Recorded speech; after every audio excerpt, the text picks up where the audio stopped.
O grande problema existencial do homem, e não da mulher, se chama testosterona. É um grande inferno, testosterona. Por quê? Testosterona deixa o nosso sistema nervoso quente, irritadiço e desconfortável. Okay? Como se ela estivesse no caldeirão do inferno com os diabinhos apertando lá os tridentes no bumbum. Ok? Essa é, digamos assim, a descrição exata de um sistema com um nível excessivo de testosterona. Numas lives mais antigas, a gente já falou um pouco que na perspectiva de um Ayurveda, digamos, mais alquímico, testosterona tem de alguma forma a ver com a ideia do elemento ouro dentro do corpo masculino. E na medida em que esse elemento ouro vai ficando excessivo, o corpo começa a destruir o rim e etc. E a ejaculação é uma forma de diminuir a temperatura, o sol do sistema. Atenção que a gente já falou de Shukra e de Surya. Ok? Quando a gente estiver depois falando de outros, isso vai ter uma certa relação. Todas as pessoas que têm algum tipo de combustão do Shukra Shukra vai ser o Vênus. Vai ser a parte o sistema hormonal como um todo e não só o sistema reprodutivo. Hormonal reprodutivo. Mas o que eu gostaria de colocar é o seguinte. Para você ser um homem, não basta você ter nascido com um pênis e com um escroto. Você precisa ter aprendido a se tornar Shiva. Ou seja, aprendeu a lidar com a testosterona. Para digamos, o homem, não importa se isso tem 5 anos de idade, 50 anos de idade, 500 anos de idade, aprender a lidar com o estresse da testosterona é um grande desafio existencial a todos os homens. Só que como a gente vive numa sociedade onde a puta é muito barata, isso não é uma grande questão social, do tipo assim, vai ali e tipo, ou se masturba e etc, e meio que a situação fica minimamente encaminhada, ok? Do ponto de vista iógico, essa expressão é bem interessante, a mulher dá luz para baixo ou por baixo, o homem dá luz para cima ou por cima. Essa frase é uma frase bem boa para anotar. A ejaculação é uma maneira desesperada de jogar a consciência para cima.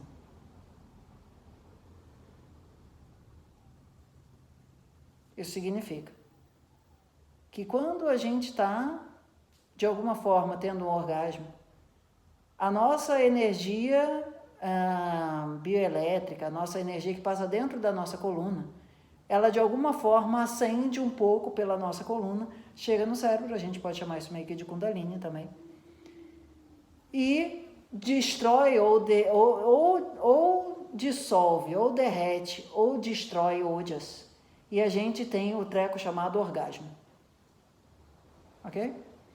Do ponto de vista normal, é possível que um homem tenha relação sexual 1 vez por semana, 3 vezes por semana, 50 vezes por semana, e esse oja esteja sendo reparado o suficiente para que esse orgasmo não seja confundido com ejaculação, e sim como uma ascensão da energia bioelétrica através da coluna, chegando, digamos, na zona central e fazendo com que haja essa sensação de paz. Pode falar. Ojas, ótima pergunta. Ojas, do ponto de vista do Ayurveda, é uma composição química que a gente poderia chamar de dopamina. Uma composição química que a gente poderia chamar de dopamina, serotonina, endorfina e etc. Que elas ficam, de alguma forma, latentes, estacionadas dentro do cérebro. E quando elas são cozinhadas por descargas elétricas, elas se tornam reconhecíveis pelos nossos neurônios, vamos chamar dessa forma. Ok? Ojas, nesse contexto que a gente está falando, bastante, digamos assim, bioquímico, ele é muito mais que isso, mas no contexto bioquímico, ele é aquilo que faz que quando você ejacula, a sensação do orgasmo aconteça. Porque você pode ter uma ejaculação sem orgasmo e você pode ter um orgasmo sem ejaculação. Okay? Hoje você pode escrever como OJAS, tá? Alguns lugares você vai ver escrito com U também, mas isso é mais raro. O ponto central da gente é, na perspectiva védica, a mulher, ela tem um dever prakriti na existência, que é ajudar a consciência a se materializar na forma de corpo. Então, a mulher é dada a grande responsabilidade de dar a luz por baixo, no sentido de que ela traz consciência para o mundo material. Ela é o veículo desenhado pelo divino para conseguir fazer essa façanha. O homem é o veículo desenhado para fazer outra façanha, que é dar luz por cima. O que significa isso? Ajudar a gente a tirar a nossa consciência do mundo material e elevar ela para o mundo espiritual, transcendental, o que você quiser chamar. Ah, Tiago, você está falando que só os homens podem ser rishis e as mulheres não. Calma. A gente está dizendo que do ponto de vista do corpo, vai ter mais tendência na média de você conseguir ter mulheres gerando filhos e homens sendo um pouco mais difícil fazer isso. Tem aquele vídeo lá do Schwarzenegger que tentou, mas não é tão fácil. E vai ter mais, digamos assim, demandas hormonais. É porque hoje em dia a gente vive com pílula, vive com camisinha, etc e tal. Mas antes disso, a não ser que a mulher fosse uma freira, no sentido de não ter relação sexual, é natural, se você tem relação sexual, você está no período fértil, você engravidar, e se você vai engravidar, existe toda uma demanda material gigantesca que a mulher passa no período gestacional e no primeiro ano de vida, que em um certo grau atrapalha a prática espiritual no sentido de meditar. Ajuda a prática espiritual no sentido de servir. Servir a outro bicho, a outra coisa que não seja você, ok? Então, dentro desse contexto, o homem védico, para se tornar adulto e deixar de ser adolescente, não importa qual é a idade, ele tem que aprender a direcionar essa energia bioelétrica para dentro da coluna, para fazer com que a cabeça de baixo não fique super excitada e o escroto cheio e essa energia ela acenda por dentro da coluna, ela floresça no cérebro e ela crie sensação de bem-estar, tranquilidade e calmaria, ok? Porque o homem, ele é o homem no sentido corpo com pênis e testosterona sendo... Tem mulheres que têm uma produção maior de testosterona e isso vale também. Mas, no geral, a maior produção de testosterona vai estar dentro de corpos homem. Ok? Então, essa energia, que é uma energia muito quente e difícil de ser, digamos assim, contida, ela precisa ser direcionada. De forma que a gente consiga ter a sensação de bem-estar mental e a gente consiga evitar o estado de desespero escrotal. Por quê? Pelo simples fato de você estar respirando, o teu corpo está meio que produzindo testosterona em mais ou menor quantidade. E isso ao longo do tempo vai gerando uma iminência de explosão atômica, onde o nosso sistema se torna altamente instável porque ele está muito quente e pouco fresco. Essa é a TPE, tensão pré-ejaculação. Só que essa conta é bem interessante. Na medida em que você tem mais orgasmos, digamos assim, iógicos, isso eu não estou falando do Tantra, que você fica aprendendo a reter a ejaculação. Não é isso. Você tem mais momentos onde, eventualmente, você está lá num show de rock que seja, e você está lá chacoalhando a cabeça e saltando e fazendo e de repente você se sente muito em paz, porque a química do teu sistema foi organizada. O prana entrou dentro da coluna de uma maneira, digamos assim, instintiva, e a gente alcançou esse lugar de Shiva. A gente alcançou esse lugar onde tem um tigre embaixo da gente, que é a testosterona, e por cima desse tigre a gente se colocou, digamos assim, com a coluna ereta e etc., fazendo com que haja uma irrigação de hormônios de bem-estar na nossa cabeça, ok? A gente saiu da condição animalesca, hormonal, e a gente se elevou a uma condição, digamos, auspiciosa, a palavra Shiva significa auspicioso, bendita, a gente poderia usar no latim, faz mais sentido. Uma condição bendita de ser homem e não estar no inferno da testosterona para um lado e para o outro.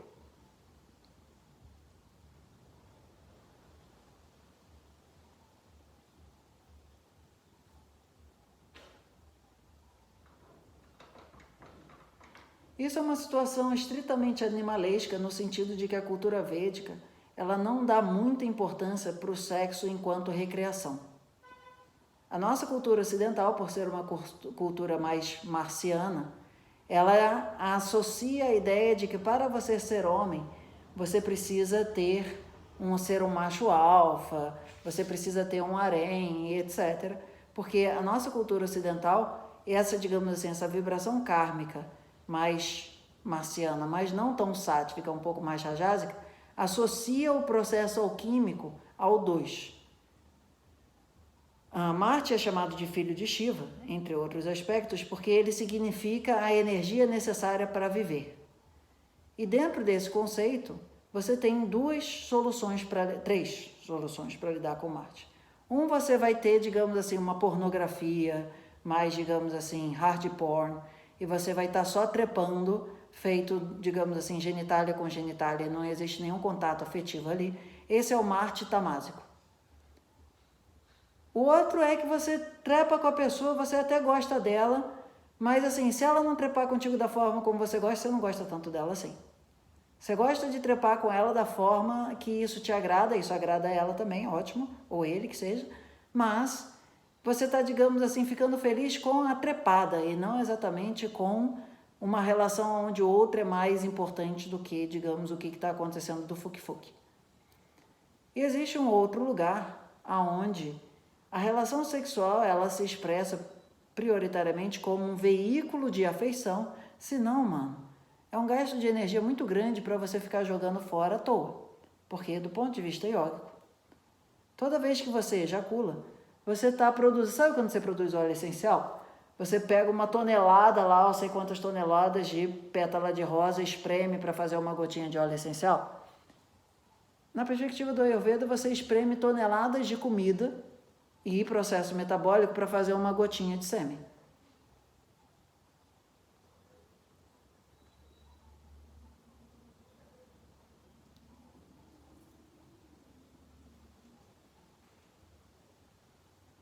Dificilmente. Não, mas dificilmente você vai manter um conceito de imunidade metabólica, porque na perspectiva do Ayurveda, depois que a gente forma tecido reprodutivo, capacidade reprodutiva, se a gente usa um pouco dela, aqui, por exemplo, tem um manjericão aqui na minha frente. O manjericão, ele dá a semente, mas se você deixar a semente dele nascendo semente, ou seja, ele fazendo atividade reprodutiva, digamos assim, desaforadamente, ele acaba morrendo a planta. Então, o jardineiro, ele precisa deixar a planta se reproduzir, mas não deixar a planta só se reproduzir, porque existem duas faculdades fisiológicas fundamentantes: manter o corpo e se reproduzir. Essas duas faculdades, elas têm um certo trade-off. Então, na perspectiva do Ayurveda, ter uma relação sexual saudável significa que a sua mente ficou mais em paz depois daquilo e que o seu corpo não começou a ficar com um sistema imunológico mais fraco por conta daquilo. Se isso vai ser uma vez por semana, se isso vai ser 10 vezes por semana, se isso vai ser uma vez, digamos, por ano, na perspectiva do Ayurveda, o importante é que ele está chegando ao resultado certo. E na nossa visão ocidental, como a gente associa muito poder social à quantidade de trepadas, e principalmente com quantidade de trepadas com pessoas diferentes, né? Tem o aspecto, digamos assim, de inseminar o sêmen em diferentes bucetas. Do ponto de vista atual, isso não é tão válido, mas antigamente isso dava filhote. Hoje em dia, a camisinha aí, etc., já não é tanto assim. Isso acaba tirando o foco dos homens, do quanto que eles ficam com a mente mais em paz pelo fato de ter tido aquela relação sexual. Aí que tá.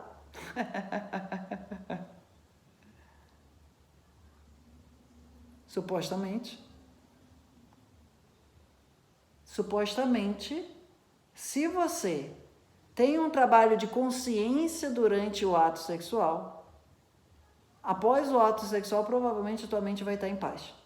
Se você está seguindo aquilo principalmente por uma questão mais animalesca, é muito provável que depois da reação, digamos assim, escravocrata dos hormônios, ter, de alguma forma, cumprido o dever dele de te escravizar enquanto um trepador fuque-fuque, depois disso, o teu sistema espiritual vai entrar em crise existencial e falar, mano, o que eu estou fazendo com a minha vida? Eu nem gosto dessa pessoa. Sabe, tipo, isso daqui... Mas não tem uma relação afetiva profunda, necessariamente. Ok? Tem uma relação superficial, que é a relação, digamos assim, ferormônica, onde é suficientemente interessante para você achar a pessoa legal de eventualmente fazer um filhote, no sentido de que é bonita, é gostosa, é divertida, etc. e tal, mas ela não é suficientemente parceira, companheira, lifelong journey, para estar do teu lado, para encarar o teu crescimento espiritual. Aquilo dali tá... E aí, chegamos. Deixa eu só me despedir da galera do YouTube aqui. Gente, isso daqui é um Namaste Dex. Então, assim, é um tema bem importante, que é o tema da sexualidade da masculina. A gente tem poucos vídeos disso ainda, mas conforme o tempo for passando, a gente consegue abrir um pouco mais dessas áreas. Se vocês quiserem conversar mais adequadamente no atendimento, só entrar em contato.